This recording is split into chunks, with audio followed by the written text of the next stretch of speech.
বিএনপির ভারপ্রাপ্ত চেয়ারম্যান তারেক রহমান ও তার মেয়ে জাইমা রহমান গুলশান এভিনিউর একটি বাসার ঠিকানায় ভোটার হয়েছেন।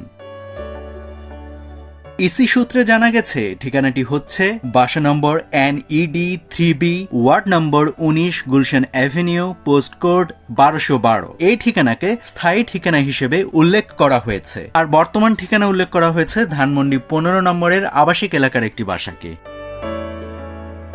দীর্ঘ 17 বছরের নির্বাসন শেষে বৃহস্পতিবার সপরিবারে দেশে ফিরেছেন তারেক রহমান। বিএনপি আগে জানিয়েছিল শনিবার তিনি ভোটার হবেন। এর আগে দলটির পক্ষ থেকে তারেক রহমানকে সংসদ নির্বাচনে বগুড়া 6 আসনের প্রার্থী হিসেবে মনোনয়ন দেওয়া হয়। ইসি কর্মকর্তা বলেছেন, সংসদ নির্বাচনের প্রার্থী হতে হলে যে কোনো এলাকার ভোটার হলেই হয়। 2008 সালে ছবিযুক্ত ভোটার তালিকার সময় সঙ্গত কারণে ভোটার হতে পারেননি তারেক রহমান। আগামী 12 ফেব্রুয়ারি ত্রয়োদশ জাতীয় সংসদ নির্বাচন অনুষ্ঠিত হবে। এক্ষেত্রে মনোনয়নপত্র দাখিল করতে হবে 29 ডিসেম্বরের মধ্যে। তার আগেই ভোটার হওয়ার বাধ্যবাধকতা রয়েছে।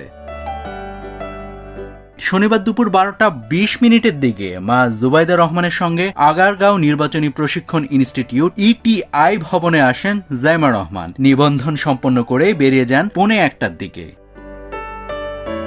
পরবর্তীতে তারেক রহমান ETI-তে আসেন দুপুর 1টায়, বেরিয়ে যান 1:15 দিকে। জুবাইদা রহমানও এর আগে জুন মাসের দিকে গুলশান এভিনিউর বাসার ঠিকানায় ভোটার হয়েছেন।